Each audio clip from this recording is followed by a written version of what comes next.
রাজশাহীতে সংবাদ প্রকাশের জেরে মিথ্যে মামলা, মানববন্ধনে উত্তাল জনতা, দুর্নীতিবাজদের অপসারণের দাবি। রাজশাহীর গোদাগাড়ীতে দুর্নীতির বিরুদ্ধে সংবাদ প্রকাশ করায় সাংবাদিক ও স্থানীয়দের বিরুদ্ধে মিথ্যে মামলা দায়েরের প্রতিবাদে বিক্ষোভ ও মানববন্ধন অনুষ্ঠিত হয়েছে। সোমবার দুপুরে গোদাগাড়ী উপজেলা প্রশাসনিক ভবনের গেট সংলগ্ন প্রধান সড়কে এই মানববন্ধনে স্থানীয় সাংবাদিক, সচেতন নাগরিক ও ভুক্তভোগীরা অংশ নেন। মানববন্ধনকারীরা অভিযোগ করেন, গোদাগাড়ী উপজেলার উপপ্রশাসনিক কর্মকর্তা হাফিজুর রহমান ও তার ঘনিষ্ঠ সহযোগী রুবিনার অনৈতিক কর্মকাণ্ড এবং দুর্নীতির সংবাদ প্রকাশ ও ভিডিও ভাইরাল হওয়ার পরপরই সাংবাদিক সহ সাধারণ নাগরিকদের বিরুদ্ধে গোদাগাড়ী থানায় মিথ্যা ও হয়রানিমূলক মামলা দায়ের করা হয়। স্থানীয়রা জানান, গত ২৭ ফেব্রুয়ারি বিকেলে উপজেলার রূপালী ভবনের দ্বিতীয় তলায় কাজের মেয়ে রুবিনার সঙ্গে আপত্তিকর অবস্থায় ধরা পড়েন হাফিজুর রহমান।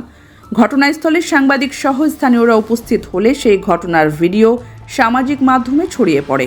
পরবর্তীতে সংবাদটি বিভিন্ন জাতীয় ও স্থানীয় গণমাধ্যমে প্রকাশিত হয়। এতে ক্ষিপ্ত হয়ে ইউএনও ফয়সাল আহমেদের প্রত্যক্ষ মদদে ওসি রুহুল আমিনের সহায়তায় দায়ের করা হয় দুটি মিথ্যা মামলা। মানববন্ধনে বক্তারা বলেন, সাংবাদিকরা বস্তুনিষ্ঠ সংবাদ পরিবেশন করে সমাজে সত্য তুলে ধরার চেষ্টা করেন, আর সেই সত্য প্রকাশ করায় আজ তারা মিথ্যা মামলার শিকার। অভিযুক্ত কর্মকর্তারা ক্ষমতার অপব্যবহার করে প্রশাসনকে ঢাল বানিয়ে জনস্বার্থ বিরোধী কাজ চালিয়ে যাচ্ছেন। বক্তারা আরও জানান, অভিযুক্ত হাফিজুর রহমান শুধু অসামাজিক কাজে লিপ্তই নন, তিনি পরে সেই নারীকে বিয়েও করেন এবং তাকে ব্যবহার করে সাংবাদিক সহ ভুক্তভোগীদের হুমকি ধামকি দিয়ে যাচ্ছেন।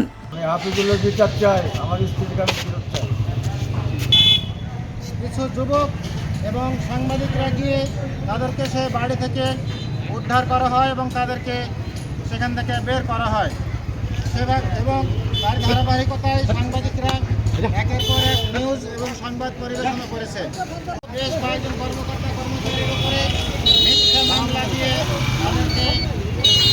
তাদেরকে হেয় প্রতিপন্ন করেছে। এই মামলা প্রত্যাহার শুধু তাই নয়, এটা কত মামলা হয়েছে? গত ৬ তারিখে এই কাজের মেয়ে রুবিনা আক্তার সাংবাদিক অলিউল্লাহকে ১ নম্বর আসামি করে ঘটনাতে ৮ থেকে ৯ জন হাফিজুরের বিরুদ্ধে এর আগেও ঘুষ, নারী কেলেঙ্কারি সহ বিভিন্ন অভিযোগে ১৭৫৬ নম্বর ডকেটে একটি লিখিত অভিযোগ জমা হয় জেলা প্রশাসকের কাছে।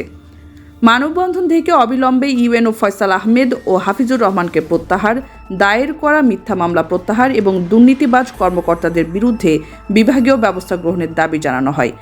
বক্তারা হুঁশিয়ারি দেন, দ্রুত পদক্ষেপ না নিলে তারা অবস্থান কর্মসূচি এবং জেলা প্রশাসক বরাবর স্মারকলিপি প্রদান সহ আরও কঠোর আন্দোলনে নামবেন।